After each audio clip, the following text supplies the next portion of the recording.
شمر دل دوشن کو آگ لگا کر کے جلا کر کے خاکستر میں نے کیا ہے. اس طور پر بدلہ لیا, ایک ایک سے بدلہ لیا, چھوڑا نہیں کسی کو. آپ ذرا غور فرمائیں, ادھر تو قاتلان حسین کا معاملہ ہوا سامنے, بدلہ لیا گیا. مدینہ کے لوگ بہت خوش تھے, مکہ والے بھی بہت خوش تھے. حضرت عبداللہ ابن زبیر اس وقت امیر المومنین ہیں, ان کی پوری حکمرانی ہے. ادھر پھر معاملہ یہ ہوا تھا کہ حضرت عبداللہ ابن زبیر کے تعلق سے فتنہ مروان نے پیدا کر دیا. وہی مروان جو حضرت عثمان غنی رضی اللہ تعالیٰ عنہ کے دورے ظاہری میں فتنہ پیدا کر رہا تھا. مروان پھر مصر اور شام پر قابض ہو گیا. مصر اور شام کو اس نے اپنے حلقے اقتدار میں کر لیا. جب مصر اور شام پر اس نے اپنے قبضے میں لے لیا, قبضہ میں لینے کے بعد جب مروان مرا تو اس نے اپنے بچے عبد الملک کو اس پر حکمراں بنا دیا. عبد الملک بہت چالاک تھا, بہت عابد و زاہد تھا, با عبادت گزار تھا. عبد الملک قرآن مجید کا حافظ تھا, فقیہ تھا. جب عبد الملک سے پوچھا گیا کہ عبد الملک کیسا تھا, تو ایک صاحب نے بیان کیا کہ لوگ اپنے بچے کو پیدا کرتے ہیں, لیکن مروان نے اپنے باپ کو پیدا کیا. شروع میں تو بڑا عابد و زاہد, بڑا فقیہ, بڑا نیک تھا, لیکن جب یہ حاکم بنا تو یہ شراب خوار ہو گیا تھا. ایک صاحب نے پوچھا کہ میں نے سنا ہے کہ تم بہت زیادہ شراب پیتے ہو. تو اس نے کہا آپ نے تو یہ سنا ہے کہ میں بہت زیادہ شراب پیتا ہوں, لیکن آپ نے یہ بھی سنا ہوگا کہ میں بہت زیادہ سخت بھی ہوں. عبد الملک کا معاملہ اس طرح سے ہوا. حضرت عبداللہ ابن زبیر کے ہاتھ پر لوگ اس طرح سے بیعت کیے ہوئے تھے, ایک ایک قاتلوں کا بدلہ لیا جا رہا ہے. پھر حضرت عبداللہ ابن زبیر کے لیے بھی لوگوں نے خروج کیا, مروان کی فوج چڑھی. حضرت عبداللہ ابن زبیر کو خانہ کعبہ میں ذبح کر دیا لوگوں نے. آپ کی ماں سے جب کہا گیا کہ آپ اپنے بچے کو دیکھنا چاہتی ہیں, تو آپ نے فرمایا دیکھنے سے ہمیں کوئی اب تکلیف نہیں ہوگی, اس لیے کہ بکرے کے بچے کو ذبح کر دیا جائے تو ذبح کر دینے کے بعد اب اس کو کیا تکلیف ہوگی. میرے آقا صلی اللہ علیہ وسلم نے ارشاد فرمایا تھا عبداللہ ابن زبیر کے لیے بھی کہ میں دیکھ رہا ہوں کہ ایک میڈھے کی طرح سے خانہ کعبہ کے قریب ایک مرد کو ذبح کیا جائے گا. چنانچہ جب دوسری بار جنگ ہوئی تو اس طور سے حضرت عبداللہ ابن زبیر رضی اللہ تعالیٰ عنہ کو شہید کیا گیا. حضرت عبداللہ ابن زبیر کا بڑا عظیم کارنامہ ہے. حضرت عبداللہ ابن زبیر نے مکہ شریف میں خانہ کعبہ کو تعمیر کروایا تھا, پھر سے تعمیر کروایا تھا. حضرت عبداللہ ابن زبیر نے اس نقشے پر تعمیر کروایا تھا کہ جس نقشے پر کعبہ کی تعمیر کے لیے قریش چاہ رہے تھے, مگر ان کی حلال کمائی کم پڑ گئی تھی, تو ان لوگوں نے کعبہ شریف کا تھوڑا سا حصہ چھوڑ دیا تھا, جس کو حتیم کہتے ہیں. جب حضرت عبداللہ ابن زبیر نے تعمیر کرنا چاہا تو اس تھوڑے سے حصے کو بھی کعبہ میں شامل کر لیا تھا, اور کعبہ شریف میں داخلے کے لیے 2 دروازہ رکھا تھا, ایک داخل ہونے کے لیے, ایک نکلنے کے لیے. یہ تو جب حجاج بن یوسف گورنر ہوا تو حضرت عبداللہ ابن زبیر کے تعمیر کردہ کعبہ کو شہید کر دیا, اور منہدم کرنے کے بعد پھر سے اس نے قریش کے نقشہ پر کعبہ کو تعمیر کروایا. جیسے قریش نے حتیب کو چھوڑ دیا تھا, ایسے اس نے تعمیر کروایا اور اتنا حصہ چھوڑ دیا. موجودہ کعبہ کا تعمیر حجاج بن یوسف کا ہی کرایا ہوا ہے. جب ترکوں کی حکومت کی باری آئی تو ترکوں نے بھی چاہا کہ ہم بھی خانہ کعبہ کو پھر سے تعمیر کریں, تو اس وقت کے علماء نے روک دیا. علماء نے فتویٰ دے دیا کہ اب درست نہیں ہے کہ جو بھی حکمراں ہو وہ ہر دم کعبہ کو شہید کرے, منہدم کرے اور تعمیر کرے, لوگ کھلواڑ بنا لیں گے. اس لیے اب کعبہ جس تعمیر کے نقشے پر تعمیر ہے اسی طرح سے اس کو رہنے دیا جائے. ترکوں نے کعبہ کی دیوار پر کالے رنگ کی تزئین کاری کی بودوں کی شکل میں, اور جب ترکوں کی حکومت کے بعد نجدیوں کا تسلط ہوا تو نجدیوں نے کعبہ کی دیوار سے لگ کر کے مڈیر کو بنا دیا. جو مڈیر بنی ہوئی ہے حجاج کرام جانتے ہیں, دیکھتے ہیں, نیچے دیوار سے لگ کر کے ایسے مڈیر بنی ہوئی ہے, اس کو نجدیوں نے کیا. کعبہ یہ 11ویں تعمیر پر ہے. حضرت عبداللہ ابن زبیر کا یہ بڑا عظیم کارنامہ ہے. حضرت عبداللہ ابن زبیر حضرت زبیر کے لڑکے تھے, اور حضرت زبیر اللہ کے رسول صلی اللہ تعالی علیہ وسلم کے پھوپھی کے لڑکے تھے. کتنی قرابت تھی حضرت زبیر کو حضرت عبداللہ ابن زبیر کو. جب یہ سلسلہ جاری رہا, لوگ دیکھتے رہے کہ اور قاتلان حسین کا انجام کیسا ہوتا ہے. جب خلفائے بنو عباسیہ کا دور آیا, اور خلفائے بنو عباسیہ کا پہلا خلیفہ عبداللہ صفاح ہوا. صفاح اس کا اس لیے نام پڑا کہ بہت خون بہایا تھا اس نے, اور اموی خلافت کی اینٹ سے اینٹ بجا دی تھی، امویوں کی خلافت کو ختم کیا تھا۔ آپ تاریخ اس طور پر ذہن میں رکھیں کہ پہلے خلیفہ حضرت ابو بکر، دوم خلیفہ حضرت عمر، تیسرے خلیفہ حضرت عثمان، چوتھے خلیفہ حضرت حسن، اس کے بعد چوتھے خلیفہ حضرت علی، اس کے بعد خلیفہ حضرت حسن کے بعد پہلے بادشاہ حضرت امیر معاویہ۔ حضرت امیر معاویہ نے اپنی سلطنت شام کو بنایا۔ حضرت امیر معاویہ سے لگ کر کے جو لوگ ان کے خاندان کے حکمراں بنتے رہے ان کو خلفائے بنو امیہ کہا جاتا ہے۔ خلفائے بنو امیہ کافی دیر تک حکومت کرتے رہے۔ خلفائے بنو امیہ میں ایک بڑے نیک خلیفہ گزرے ہیں، حضرت عمر بن عبدالعزیز۔ حضرت عمر بن عبدالعزیز نے جب خلافت کی باغ ڈور سنبھالی تو اعلان کر دیا کہ سادات کو سب سے زیادہ سہولت ہماری طرف سے رہے گی۔ ان کا وظیفہ بڑھا دیا، ان کو یہ ساری سہولتیں دے دی۔ جن جن چیزوں کو لوگوں نے جبرن اپنے قبضے میں کر لیا تھا خلفائے امیہ میں سے، حضرت عمر بن عبدالعزیز نے ان ساری چیزوں کو واپس کر دیا۔ حضرت عمر بن عبدالعزیز کے انصاف کو اور خلافت کو دیکھنے کے بعد آج بھی مورخین اور سارے لوگ پانچواں خلیفہ کہتے ہیں۔ حضرت عمر بن عبدالعزیز رضی اللہ تعالیٰ عنہ نے منہاج علی النبوت خلافت کی تھی۔ آپ نے اس طرح سے شرعی نفاذ کیا تھا۔ یہی حضرت عمر بن عبدالعزیز ہیں۔ حضرت عمر بن عبدالعزیز کے دربار میں کسی نے یزید کو رضی اللہ تعالیٰ عنہ کہا تھا تو حضرت عمر بن عبدالعزیز نے 25 کوڑے لگوائے تھے اور کہا تم لوگوں کو شرم نہیں آتی ہے، جس نے نواز رسول کا خون کروایا اسے رضی اللہ تعالیٰ عنہ کہتے ہو۔ اور آپ نے پھر سزا متعین کر دی تھی۔ پھر جب تک وہ حکمراں رہے کسی کو ہمت نہیں ہوئی کہ کوئی یزید کے تعلق سے منہ پر کوئی لفظ لا سکے تعریف کا۔ حضرت عمر بن عبدالعزیز نے اتنی پابندی لگائی تھی۔ بڑے نیک تھے حضرت عمر بن عبدالعزیز، ایسے نیک تھے کہ جب یہ خلیفہ بنائے گئے تو انہوں نے اپنی بیوی کو بلایا اور بلانے کے بعد کہا کہ اب جو ٹھاٹ باٹ سے تم رہتی تھی، پہلے آپ بڑے تاجر تھے، بڑے مالدار تھے، میں نے آج اپنا سارا مال بیت المال میں جمع کر دیا، میں نے تمام مسلمانوں کے لیے وقف کر دیا، میں صرف اپنے ضرورت بھر کے لیے کپڑا رکھا ہوں اور اپنی ضرورت بھر کے لیے میں بیت المال سے وظیفہ لوں گا۔ اگر تمہیں ٹھاٹ باٹ سے زندگی گزارنی ہے تو باخوشی میں تمہیں طلاق دے رہا ہوں اور طلاق لینے کے بعد تم جس سے چاہو شادی کر لو۔ مگر بڑی نیک بیوی تھی، انہوں نے کہا امیر مومنین، میں نے ہر لمحہ آپ کا ساتھ دیا ہے، جب آپ مومنوں کے امیر بنے ہیں تو کیا میں آپ کو چھوڑ دوں گی؟ آپ نے فرمایا تو تم اپنے سارے زیورات کو بیت المال میں جمع کر دو۔ آپ نے بیت المال میں سارے زیورات کو جمع کر دیا، مسلمانوں کے لیے وقف کر دیا۔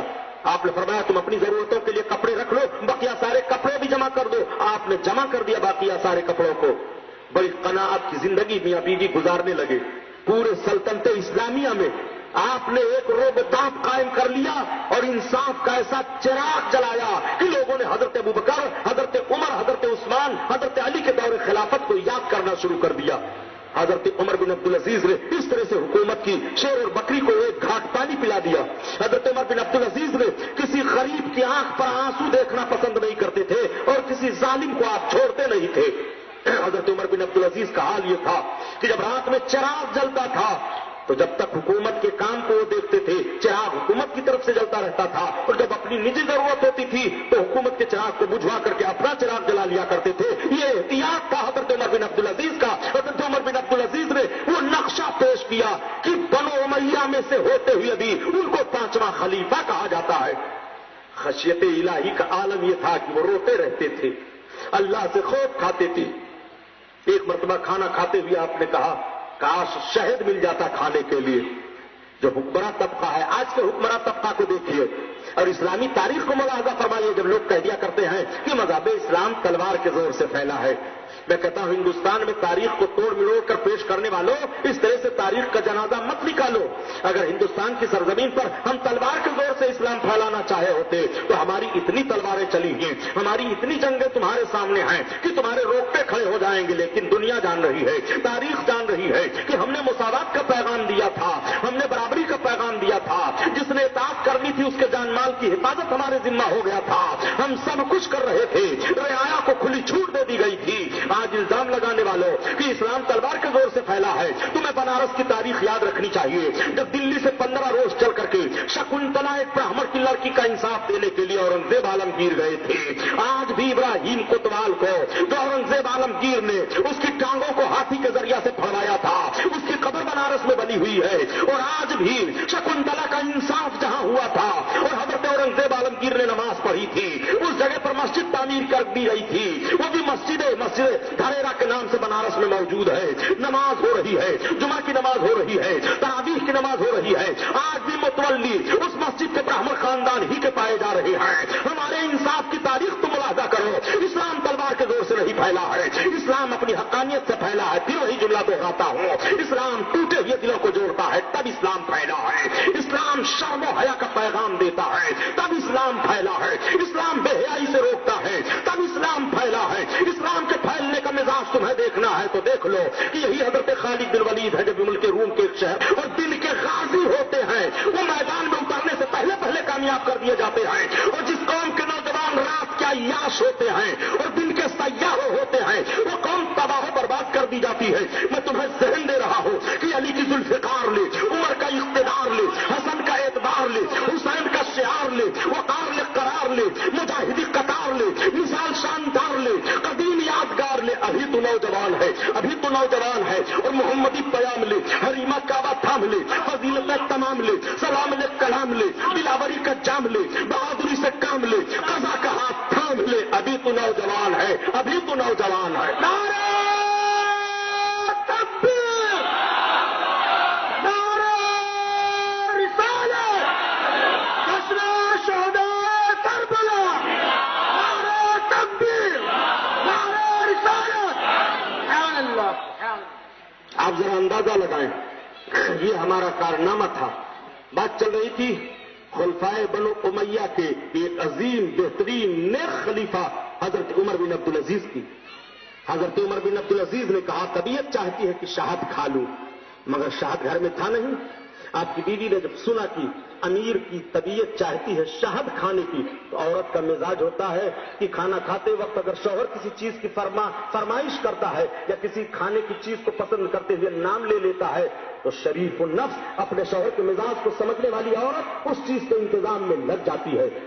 امیر المومنین حضرت عمر بن عبدالعزیز کی بیوی نے سوچا کہ امیر المومنین شہد کھانے کی تمنا رکھتے ہیں, شہد تو ہے نہیں. آپ نے ایک آدمی سے پوچھا کہ بیت المال میں شہد ہے کہاں؟ کہا امیر المومنین کل خواہش ظاہر کر رہے تھے دسترخوان پر شہد کے لیے تو تم شہد بھجوا دو. بیت المال کے خزانچی نے شہد بھجوا دیا. جب آپ کھانا کھانے کے لیے بیٹھے تو شہد آپ کے دسترخوان پر آیا. آپ نے پوچھا اہلیہ کہاں؟ شہد کہاں سے آیا؟ کہا امیر المومنین بیت المال میں شہد کا ٹین رکھا ہوا ہے, آیا ہے, وہیں سے میں نے منگوایا. کہا میری اہلیہ وہ بیت المال تمہارے باپ کا خزانہ ہے, وہ مسلمانوں کا بیت المال ہے, وہ کس نے دیا ہے تم کو؟ کہا میں نے بیت المال کے خزانچی سے کہا تھا کہ امیر شہد کھانے کی تمنا رکھتے ہیں, بھجوا دیا. آپ نے بیت المال کے خزانچی کو بلایا, کہا تمہارے باپ کا خزانہ ہے, کیا میں نے تمہیں حکم دیا تھا؟ کہا حضور آپ کی اہلیہ نے خبر بھجوایا تو میں نے آپ کا لحاظ کرتے ہوئے بیت المال سے شہد کا تھوڑا سا شہد ٹین سے نکلوا کر کے بھجوا دیا.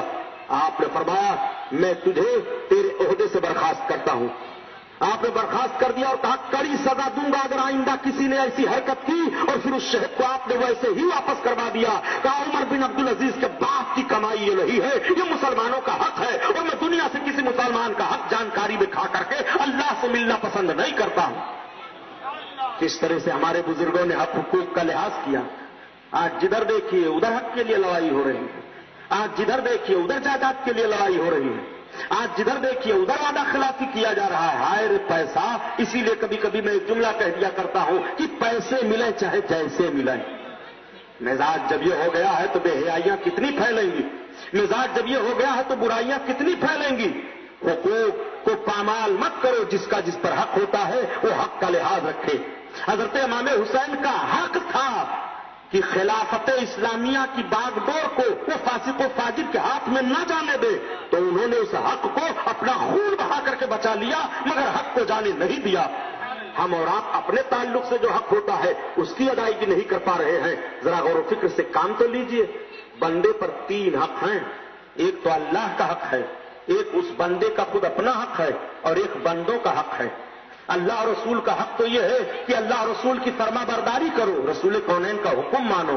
حکم ماننا یہی ہے کہ جو پاؤ اپنے منہ سے سرکار کو بکتے چلے جاؤ. تیور ذرا ملاحظہ کیجئے مولانا طاہر صاحب, کبھی کبھی جب ایسے لوگوں کی زبان سے سنا جاتا ہے کہ رسول اللہ کو غیب کا علم کہاں تھا, ذرا تیور ملاحظہ فرمائیے. حرام ہو, یہ تیرا تیور بتا رہا ہے کہ یہ ایماندار کا تیور نہیں ہے، یہ غدار کا تیور ہے۔ میں بہت کھل کر کے عرض کرنا چاہتا ہوں کہ اپنے ایمان کی خیر بنا، اب ایمان کی روشنی سے تو محروم ہو گیا۔ تیور ذرا ملاحظہ فرمائیے، رسول اللہ کو طاقت ہوتی تو کربلا میں حسین کو بچا کیوں نہیں سکتی؟ ظالم کہیں کہ تیرے اس جملے کا فارمولہ کیا رب کی قدرت پر جائے گا؟ کیا رب کو طاقت ہے کہ نہیں ہے؟ کیا رب کو قوت ہے کہ نہیں ہے؟ حضرت امام حسین حق پر تھے، اگر تو کہا کہ حق پر ہیں تو میں کہتا ہوں پھر رب نے ان کو کیوں نہیں بچایا؟ رب تعالیٰ کس مذہب کو پسند کرتا ہے؟ اپنے محبوب کے مذہب کو، اسلام مذہب کو۔ پھر دنیا میں اور سارے مذہب کے لوگ کیوں پائے جا رہے ہیں؟ کیا رب معاذ اللہ پسند کرتا ہے یا رب کو طاقت نہیں ہے؟ اگر رب کو طاقت ہے تو سارے بندوں کو کیوں نہیں توفیق دے دیتا کہ سب مسلمان ہو جائیں، کوئی کسی کا خون نہ بہائے، نہ عیسائی یہودی کا جھگڑا رہے، نہ مسلم غیر مسلم کا جھگڑا رہے، نہ بد مذہب صحیح المذہب کا جھگڑا رہے؟ کیا رب کو یہ طاقت نہیں ہے؟ ہے طاقت۔ پھر رب نے ایسا کیوں نہیں کیا؟ تم جواب دو۔ میٹھا میٹھا گپ، کڑوا کڑوا تھو، بیٹھ کر کے تبصرہ کرتے ہیں، جماعتیں بناتے ہیں کہ ہم نے اتنی بڑی جماعت بنا لی۔ ایک صاحب کہنے لگے جناب آپ لوگ مدرسہ بناتے ہیں، مدرسے میں عربی پڑھائی ہوتی ہے؟ ہم نے کہا ضرور پڑھائی ہوتی ہے، ہمارا تو دارالعلوم ابھی بہت چھوٹا ہے، لیکن تمہیں دیکھنا ہے تو اشرفیہ مبارک پور دیکھ لو، دارالعلوم علیمیہ دیکھ لو۔ کہا صاحب ایسے لڑکے تو نہیں نکلتے کہ جو بالکل عربی دھڑ دھڑ دھڑ دھڑ بولتے ہوں۔ ہم نے کہا مقصد تمہارا کیا ہے کہنے کا؟ بولنے لگے مقصد یہ ہے کہ اتنی اچھی عربی کی پڑھائی ہوتی ہے، قرآن و حدیث بچے پڑھتے ہیں، اور آپ لوگ خام خواہ کے لیے ڈانٹتے ہیں کہ یہ بے ایمان ہے، ان کا ایمان سے کوئی تعلق نہیں۔ تو ہم نے کہا جناب عربی بول لینا اور قرآن کا صحیح صحیح پڑھ لینا یہ ایمان کی دلیل ہے؟ ابو جہل سے بڑھیا عربی تم بول لیتے ہو، ابو لہب سے اچھی عربی بول لیتے ہو، عتبہ شیبہ سے اچھی عربی بول لیتے ہو، کفاران مکہ سے تم اچھی عربی بول لیتے ہو، ان کی تو زبان تھی۔ عربی بولنے کا نام ایمان نہیں ہے، نبی کے قدموں میں قربان ہونے کا نام ایمان ہے۔ ابو جہل مکہ کا تھا، عربی بولنا ان کی محبت کا نام ایمان ہے۔ نعرہ تکبیر، نعرہ رسالت، جشن شہدائے کربلا، نعرہ تکبیر۔ ان کے فریب میں پھنس کر کے اپنے ایمان کو برباد مت کرنا۔ اگر میں پوچھ لوں کہ جب قبر میں رکھے جاؤ گے تو 3 سوال ہوگا کہ نہیں ہوگا؟ 3 سوال۔ جب 3 سوال ہوگا تو آخری سوال کیا تمہارے باپ کے تعلق سے ہوگا، کہ تمہارے مولوی کے تعلق سے ہوگا، کہ تمہارے دارالعلوم کے تعلق سے ہوگا؟ نبی کے تعلق سے تیسرا سوال ہوگا ما کنت تقول فی شان حاضر رجل، اس مرد کے بارے میں کیا کہتا تھا؟ تو کیا تم یہی کہو گے کہ یہ تو محمد ہیں، انہوں کو اختیار نہیں تھا، ان کو غیب کا علم نہیں تھا، ان کو طاقت ہوتی تو حسین کو کربلا میں بچا کیوں نہ لیتے، ان کو طاقت ہوتی تو اپنے چچا ابو طالب کو کلمہ کیوں نہ پڑھا لیتے، ان کو تو کوئی طاقت تھی نہیں۔ اس طرح سے بول پاؤ گے؟ اتنے مقدر پائیں گے کہ حالت خراب ہو جائے گی۔ صرف ایک ہی لفظ بول پاؤ گے بے ایمان ہو کر کے گئے ہو، ہاں ہاں لا ادری، میں کچھ نہیں جانتا، تب تک پڑے گا گرز، اور اس کے بعد قیامت تک عذاب میں مبتلا کر دیے جاؤ گے۔ خیر مناؤ قبر میں۔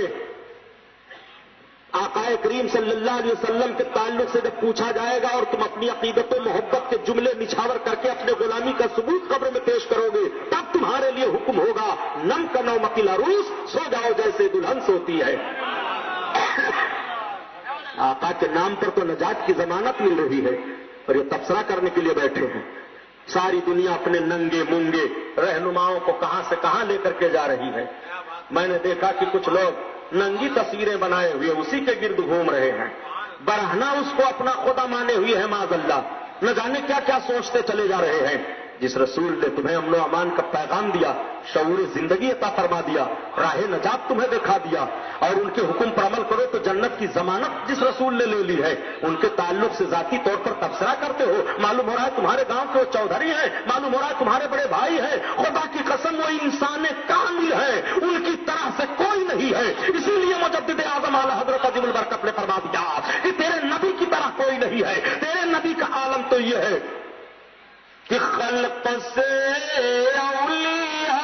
اولیاء سے رسول، ملک کونین میں انبیاء تاجدار، اور تاجداروں کا آقا ہمارا نبی ہمارا نبی اندیشیشوں میں چمکا ہمارا نبی سب چمک والے اجلوں میں چمکا کیے سب چمک والے اجلوں میں چمکا کیے اور اندیشیشوں میں چمکا ہمارا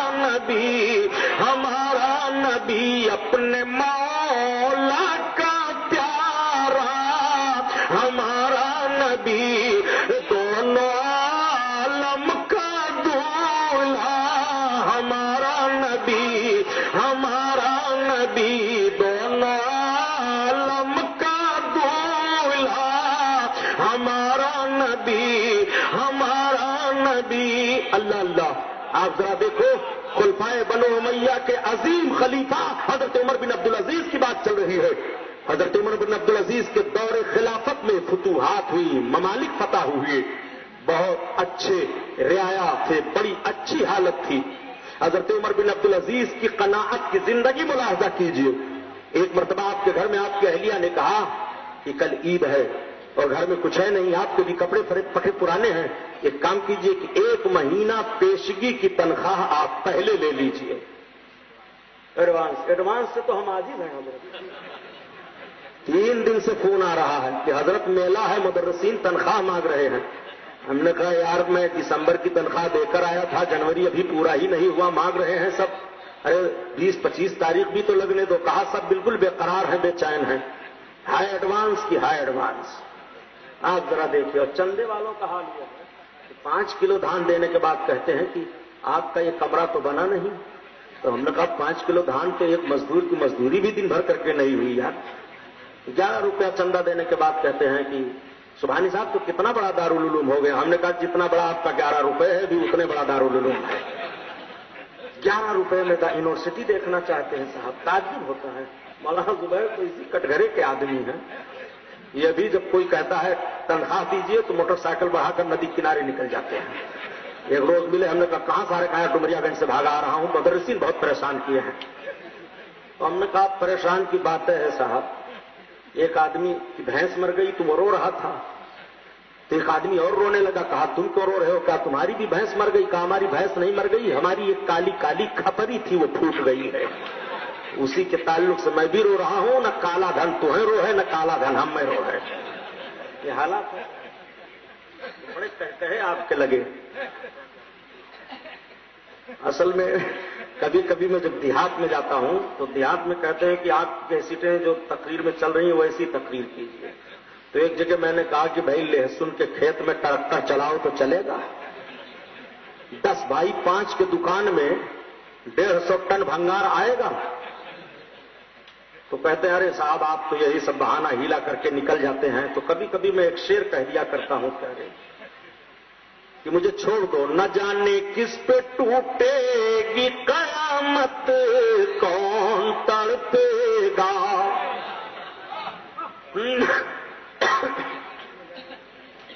نہ جانے کس پہ ٹوٹے گی قیامت، کون تڑپے گا،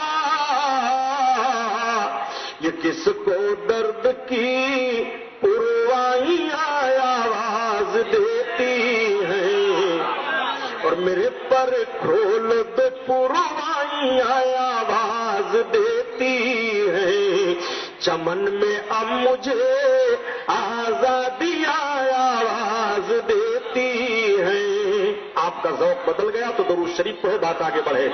اللہم صلی علی سیدنا مولانا محمد وعلی آلہ وبارک وسلم، صلاۃ و سلام علیک یا رسول اللہ صلی اللہ علیہ وسلم۔ بات چلی تھی پیشگی تنخواہ پر۔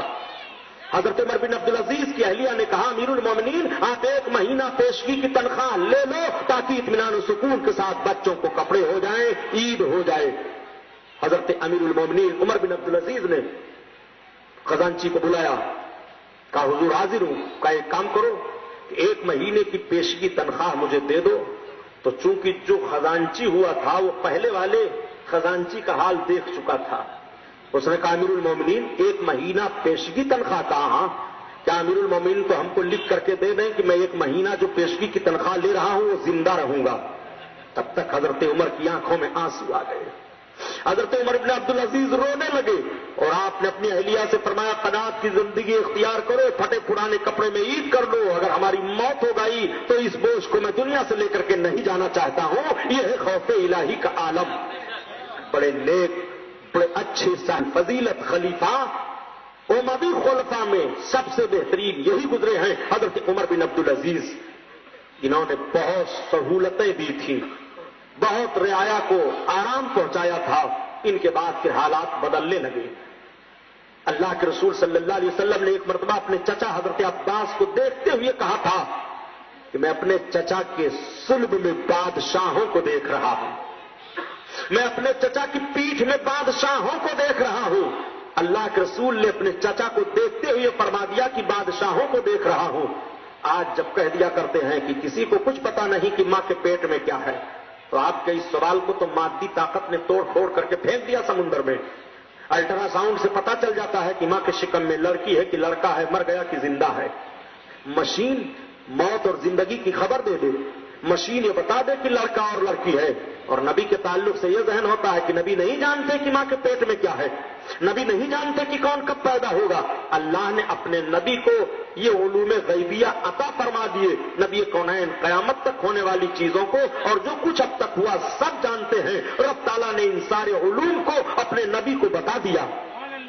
میرے آقا صلی اللہ تعالیٰ علیہ وسلم نے فرمایا میں اپنے چچا کے صلبے میں بادشاہوں کو دیکھ رہا ہوں. چنانچہ سب سے پہلا بادشاہ عبداللہ صفاح ہوا. عبداللہ صفاح بڑا نیک بادشاہ تھا اس طور پر کہ اس نے خاندانی طور پر بدلہ لیا خاندان بنو امیہ سے. تم نے رسول کونین صلی اللہ علیہ وسلم کے فرزند کو شہید کیا تھا اور بڑی دشمنی تم لوگوں نے کی تھی. میں ایک ایک کی ہڈیاں کھودوا کر کے چھوڑوں گا، رکھوں گا نہیں. عبداللہ صفاح نے جب یزید کی قبر کو کھودوایا تو دیکھا کہ جلی ہوئی ہڈیوں کے علاوہ کچھ نہیں ہے. اللہ اکبر. اس کو پتہ چل جاتا کہ اس دور کے لوگ جو حکومت میں بنو امیہ کے ساتھ حصہ لے رہے تھے ان کی یہ قبر ہے، تو عبداللہ صفاح کھودوا کر کے اپنے دل کی بھڑاس نکالتا تھا. ان کی ہڈیاں ملتی تو پھینکوا دیتا تھا، جلوا دیتا تھا، اور اگر کچھ نہیں ملتا تو قبر کو برابر کر دی جاتی تھی. عبداللہ صفاح کے بعد حالات بدلتے رہے، خلفاء بدلتے رہے. اللہ کے رسول صلی اللہ تعالی علیہ وسلم کے خلیفوں میں سے، سرکار کے چچا کی اولادوں کے خلفاء میں سے ہارون رشید ایک بادشاہ گزرے ہیں. یہ رسول کونین صلی اللہ علیہ وسلم کے چچا کی اولادوں میں سے ہیں، حضرت عباس کی اولادوں میں سے ہیں. تو اب آپ کو جو میں بتا رہا تھا تاریخ کا وہ جملہ کہ حضرت عمر بن عبدالعزیز خلفائے عباسیہ میں ہوئی، اور جب خلفائے عباسیہ کا دور، خلفائے امیہ کا دور ختم ہوا تو خلفائے عباسیہ آئے. اور جب خلفائے عباسیہ کا دور ختم ہوا تو خود مختار حکومتیں قائم ہوئی، اور ان خود مختار حکومتوں کے بعد پھر چھوٹی چھوٹی ریاستیں قائم ہو گئی، لوگ حکمرانی کرتے رہے. اور ایک دور ایسا آیا کہ جب ترکوں کی حکومت کا دور آیا، ترکوں نے بڑی ترقی کی، سارے آثار کو محفوظ کر دیا، ساری نشانیوں کو انہوں نے بنا دیا، ساری یادگاروں کو انہوں نے اجاگر کر دیا. بڑا اچھا کارنامہ انہوں نے کیا. آج جو میرے آقا صلی اللہ علیہ وسلم کا گنبد خضرا شریف ہے یہ ترکوں کا تعمیر کیا ہوا ہے. بڑے ادب و احترام کے ساتھ ترک حکمراں نے سرکار کے گنبد شریف کو تعمیر کروایا تھا. اتنا لحاظ کیا تھا کہ پتھر 36 میل کی دوری پر گڑھے جا رہے تھے کہ آواز نہ آنے پائے. اور جب پتھر لا کر کے لگائے جاتے تھے اور چھوٹے بڑے ہو جاتے تو وہاں ٹھوکنے ٹھاکنے کی اجازت نہیں تھی، پھر وہیں لے کر کے جاؤ. اور گنبد خضرا میں مدینہ طیبہ اور اس کے گرد و نواح کے کن کن پہاڑیوں کے پتھر لگے ہیں کوئی نہیں بتا پائے گا. اس لیے کہ ترک بادشاہ نے اعلان کر دیا تھا کہ رات کے سناٹے میں بہت چھپ کر کے پتھر لائے جائیں، کوئی جان نہ پائے. لوگوں نے پوچھا کہ ایسا کیوں؟ تو اب اس کا ایمانی جوش دیکھو. اس لیے لوگوں سے چھپایا جا رہا ہے تاکہ کسی کو پتا نہ چلے کہ کس پہاڑ کا پتھر ہے، ورنہ پتا چل جائے گا تو اسی پہاڑ کا پتھر لا کر کے وہ بھی اپنا مکان بنائیں گے اور تشبیہ دے دیں گے کہ اللہ کے رسول کے گنبد میں جس پہاڑ کا پتھر لگا ہوا ہے اسی پہاڑ کا پتھر ہمارے مکان میں بھی لگا ہوا ہے. اتنی تشبیہ ترکوں کو برداشت نہیں تھی کہ رسول اللہ کے گنبد شریف کے پتھر سے تشبیہ دینے کے لیے پہاڑ سے کوئی پتھر لے آئے کہ جس پہاڑ کا پتھر لگا ہے اسی سے ہم لائے ہیں. اور تم کیسے ہو کہ رسول کونین کی ذات سے اپنے آپ کو تشبیہ دیتے ہو؟ آپ ذرا تاریخ کا جائزہ تو لیں، کیسے کیسے اللہ والے گزرے ہیں. بات چل رہی تھی سرکار کے چچا کے اولادوں میں ہارون رشید کی. ہارون رشید بڑی نیک صفت بادشاہ تھے، بڑی اچھی عادت والے تھے. ان کا طریقہ یہ تھا کہ علماء کو بہت پسند کرتے تھے. ان کے بارگاہ میں علماء، محدثین یہ سب رہا کرتے تھے. دور عباسیہ ہی کا کارنامہ ہے جو علموں کو فروغ دیا گیا. یہ دور عباسیہ کا کارنامہ ہے. انہوں نے اسلام کو بہت فائدہ پہنچایا. دور عباسیہ کے دور میں جب بغداد کا مدرسہ نظامیہ بڑھ رہا تھا تو امریکہ کو، برطانیہ کو، یورپ کے ملکوں کو ترقی کی ہوا بھی نہیں لگی تھی. لیکن جب ہلاکو نے بغداد کو تباہ و برباد کیا تھا اور بغداد شریف کے لائبریری کی کتابیں نکالی گئی تھی، جلائی گئی تھی، تو 6 مہینہ تک سلگتی رہی کتابیں. اور راکھ جب اٹھا کر کے ان کتابوں کی پھینکی گئی تو جہاں پھینکا گیا تھا دریائے دجلہ میں، وہ حصہ اس خاک سے، اس راکھ سے سیاہ ہو گیا تھا.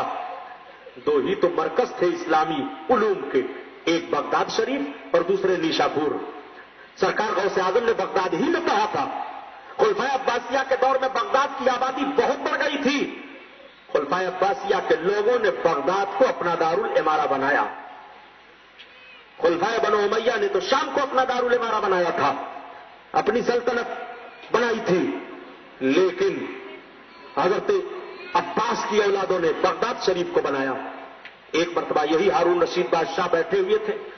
انہوں نے کہا کہ کوئی ایسا آدمی ہو جو کوئی عجوبہ دیکھے ہوئے ہو، کوئی ایسی بات دیکھے ہوئے ہو جس کو میں نہ سنا ہوں، تاکہ اس کو سنوں تو عبرت حاصل کروں. کسی ایسے آدمی خود دیکھے ہو، کوئی ایسا آدمی ہو تو اس کو بلا کر لاؤ. دربار میں ایک صاحب بیٹھے ہوئے تھے. انہوں نے کہا امیر المومنین کہا سمندر کے کنارے میں نے ایک ضعیف کو دیکھا ہے کہ اس کی صرف زبان چل رہی ہے، اس کے ہاتھ لنج ہیں، اس کے پیر لنج ہیں، اس کے جسم میں طاقت نہیں ہے. کوئی جاتا ہے تو اس کے منہ میں کچھ ڈال دیتا ہے جس سے وہ زندہ ہے، اور وہ صرف یہی کہتا ہے کہ لوگوں میری داستان سن لو، مگر اس کے قریب کوئی نہیں جاتا. ہاں جب کبھی کبھی وہ داستان سنانے لگتا ہے تو لوگوں کے سمجھ میں بات نہیں آتی کہ یہ ضعیف کہہ کیا رہا ہے، معاملہ کب کا ہے اور یہ بتا کیا رہا ہے. ہارون رشید نے کہا اچھا جاؤ اس کو اٹھا کر کے لاؤ. اس کو اٹھا کر کے لائے. ہارون رشید نے اس کو کہا لٹا دو. لٹا دیا گیا، کھانا پانی دیا گیا. بادشاہ بیٹھے اور لوگ بیٹھے. ہارون رشید نے کہا اب اس سے کہو کہ یہ جو جانتا ہے اس بات کو بتائے. اب اس کی زبان چلنے لگی.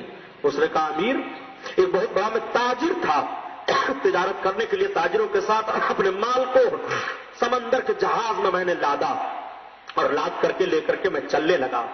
سمندر میں طوفان آیا، جہاز ڈوبنے لگا، اس کے تختے اکھڑ گئے. ہمارے ساتھی کہاں گئے، کیا ہوا، ہمیں کچھ پتا نہیں.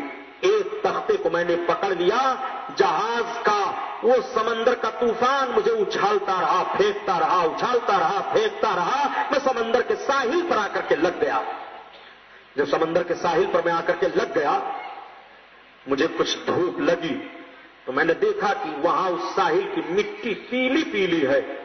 میں تھوڑا آگے بڑھا تو میں نے ایک پہاڑ دیکھا. جب میں پہاڑ کے قریب گیا تو میں نے دیکھا کہ اس پہاڑ میں ایک راستہ ہے. میں اس کے اندر گھسا. جب میں اس کے اندر گھسا تو میں نے دیکھا ایک دروازہ ہے. جب میں اس دروازے پر پہنچا تو میں نے دروازے کو ہاتھ لگایا، دروازہ کھل گیا. اور جیسے میں دروازے کے اندر گھسا تو میں نے دیکھا ایک طرف تالاب ہے، ایک طرف ایک کوٹھری ہے. کچھ لوگ چیخ رہے ہیں، چلا رہے ہیں.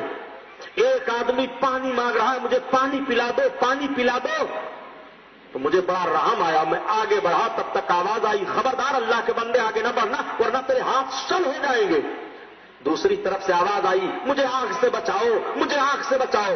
جب میں نے دوسری کوٹھری کو دیکھا، میں آگے بڑھا کہ میں اس کی کیسے مدد کر سکتا ہوں. تب تک آواز آئی کہ آگے نہ بڑھنا ورنہ تیرے پاؤں شل ہو جائیں گے، تو مفلوج ہو جائے گا.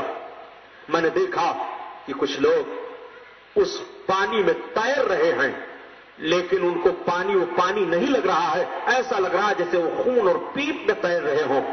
میں نے ایک کوٹھری دیکھی کہ جس میں کچھ لوگ چیخ رہے تھے، چلا رہے تھے. میں آگے بڑھ کر کے معلوم کرنا چاہا، تب تک آواز آئی کہ اے اللہ کے بندے اب سن، تجھے بات بتا تو دی جاتی ہے اور عبرت کے لیے تو بھی دنیا والوں کے سامنے بیان کرے گا، لیکن نہ تیرا ہاتھ کام کرے گا، نہ تیرا پاؤں کام کرے گا، نہ تیری آنکھوں میں بصارت رہے گی، تجھے اندھا کیا جا رہا ہے، لولا کیا جا رہا ہے، اپاہج کیا جا رہا ہے۔ لیکن یہ اس وقت ہوا امیر المومنین جب میں سننے لگا، میں نے پوچھا آخر یہ معاملہ کیا ہے؟ تو ایک آواز آئی غیب سے، میں آواز دینے والے کو دیکھتا نہیں تھا، آواز تو سنتا تھا۔ اس نے کہا دیکھ اللہ کے بندے، جو تو کوٹری دیکھ رہا ہے جس میں آگ جل رہی ہے، اس میں حضرت امام حسین کو قتل کروانے والا یزید اور اس کے ساتھ ہی جل رہے ہیں۔ اور یہ دیکھ جو بغل کی کوٹری ہے جس میں لوگ چیخ اور چلا رہے ہیں، یہ وہ لوگ ہیں جو پانی مانگ رہے ہیں۔ امام علی مقام پر انہوں نے پانی کو بند کیا تھا آپ پر اور آپ کے ساتھیوں پر۔ اور یہ دیکھ جو ایک کوٹری ہے جس میں لوگ عذاب میں مبتلا ہیں مگر تھوڑا کم عذاب ہے، یہ وہ لوگ ہیں جو رسول اللہ صلی اللہ علیہ وسلم کی سنتوں کو پامال کرنے والے ہیں، چھوڑنے والے ہیں اور برباد کرنے والے ہیں۔ اب یہ ایسے جلتے رہیں گے، ایسے عذاب پاتے رہیں گے، یہ عالم برزخ سے ان کو یہ عذاب دیا جا رہا ہے، اور اس پانی کو یہ دیکھ دیکھ کر کے چلاتے رہیں گے مگر ان کے منہ میں پانی کا ایک قطرہ نہیں جائے گا، ان کی آنکھ بجھے گی نہیں، اور آخرت میں بھی ان کے لیے عذاب باقی ہے۔ امیر المومنین میں اس منظر کو دیکھ کر کے جیسے ہی باہر نکلا، تھوڑی دور چلا، تب تک میں اپاہج ہو گیا، لولا ہو گیا، لنگڑا ہو گیا۔ لوگ مجھے اٹھا کر کے لائے اور سمندر کے کنارے رکھ دیا۔ کوئی جب کھلا دیتا ہے تو کھا لیتا ہوں، صرف میری زبان چل رہی ہے، بقیہ اور کچھ میرے اندر طاقت نہیں ہے۔ اس واقعے کو جب میں بیان کرتا ہوں تو لوگ اس کو بربر سمجھتے ہیں اور لوگ اس کو سن کر کے مجھے دیوانہ اور پاگل کرتے کہتے ہیں۔ امیر المومنین میں قسم کھا کر کے رب کی کہتا ہوں، یہ منظر میں نے اپنی آنکھوں سے دیکھا ہے۔ حضرت ہارون رشید نے اعلان کیا، اے لوگوں، رب تعالیٰ نے قاتلان حسین کو یہ عذاب دیا ہے اور ابھی آخرت کا عذاب باقی ہے۔ دنیا میں بھی وہ ذلیل و رسوا ہوئے اور آخرت میں بھی ان کے لیے ذلت و رسوائی ہے۔ آپ کتنا دیکھو گے امام علی مقام کو؟ امام علی مقام کی بڑی کرامتیں ہیں۔ آپ کے ہندوستان میں بڑی مشہور و معروف کرامت ہے ضلع جون پور کی۔ امام علی مقام کی یاد مناتے تھے ایک سید شریف صاحب، غالباً آج سے 130 برس کا واقعہ ہے۔ اپنی جماعت کے بڑے معتبر عالم دین حضرت علامہ ارشد القادری رحمۃ اللہ تعالی علیہ ہیں، انہوں نے ایک چھوٹا سا رسالہ لکھا اور اس کو لکھا کرامت امام حسین۔ آپ نے تحریر کیا ہے کہ 1 صدی پہلے کا واقعہ ہے، ضلع جون پور میں ایک سید شریف تھے۔ سید شریف کہ وہاں جب 10 محرم کی تاریخ آتی تو لنگر بانٹا جاتا، غریبوں کو کپڑے تقسیم کیے جاتے، پیسے لٹائے جاتے، غریبوں کا خیال رکھا جاتا، علماء آتے تھے، واعظ و نصیحت کی باتیں ہوتی تھی۔ اب تو حضرت امام حسین کی یاد عجیب طرح آپ لوگوں نے منانا شروع کر دیا۔ یہ یاد نہیں ہے، یہ خرافات ہے۔ آج میں جب مصطفیٰ بازار سے واپس ہوا تو میری نگاہ پڑی، یہ نوجوان لاٹھی، لبدہ، گٹا، ہٹا اور کیا کیا سب سونٹا لے کر کے خالی روڈ پر دوڑ رہے تھے، چیخ رہے تھے، چلا رہے تھے۔ وہ تعزیہ کا ماحول، وہ ڈھول تاشے اور گاجے کا ماحول صرف لمحے فکریہ دے رہا ہوں کہ آپ کے باپ کو کوئی قتل کر دے یا آپ کے باپ کے موت کا دن آئے تو کیا آپ اجازت دیں گے کہ بھاڑوئے اور نچنیے بلائے جائیں اور ڈھول بجے آپ کے دروازے پر، تاشا بجے اور آپ لاٹھی کھیلو، رنگ رلیاں کرو؟ کیا تمہاری غیرت مر چکی ہے کہ شہادت امام کے دن تم یہ کام کر رہے ہو؟ تمہارے باپ کے موت کا دن ہو تو تم کیا ڈھول بجاؤ گے؟ تم تو اپنے باپ کے لیے اصال ثواب کر رہے ہو اور کہتے ہو نیکیاں کر کے میرے باپ کی روح کو پہنچاؤ گے۔ ایک خوش عقیدہ مسلمان ہو، تم نے تو بے حیائیوں کو ختم کیا تھا، برائیوں کا جنازہ نکالا تھا۔ تمہارے گھر میں کیسے بچوں نے جنم لے لیا ہے جو یزیدی کارنامہ امام حسین کے نام پر دے رہے ہیں۔ امام حسین کی روح اس کارنامے سے تمہارے خوش نہیں ہوگی بلکہ الٹ کر کے عذاب تمہارے اوپر آئے گا۔ ان کو جب سمجھایا جائے تو مانتے نہیں ہیں۔ اسی جملے پر غور کر لیں کہ کسی کے باپ کو قتل کر دیا گیا ہو اور اس کے قتل کا دن آئے تو لوگوں کو بلا لیں اور کہیں ایک کام کرو کہ آج سب ڈھول بجاؤ، خوب ڈھول بجاؤ۔ پوچھا جائے کیوں؟ کیا لڑکا پیدا ہوا ہے؟ نہیں، لڑکا تو نہیں پیدا ہوا، میرے باپ کو اسی دن قتل کیا گیا تھا۔ دنیا تھوک دے گی کہ کتنا نہنجار آدمی تو ہے۔ اللہ کے رسول نے تو یہی ارشاد فرمایا کہ اذکروا محاسن موتاکم، تم اپنے گھر کے مرے ہوئے لوگوں کی اچھائیوں کو یاد کرو۔ لوگ کہیں گے نادان تو اپنے باپ کی اچھائی کا ذکر کر، اپنے باپ کے نام قرآن پڑھوا، اپنے باپ کے نام غریبوں کو صدقہ اور خیرات کر، اس طرح سے تیرے باپ کی روح کو ثواب ملے گا۔ اور اگر تیرا باپ نیک ہو کر کے دنیا سے گیا ہے تو تیرے باپ کی روح کا فیض تجھے ملے گا۔ لوگ بولیں گے کہ نہیں بولیں گے، لیکن تقریر وہ لونڈی لفاڑی سننے کہاں آتے ہیں؟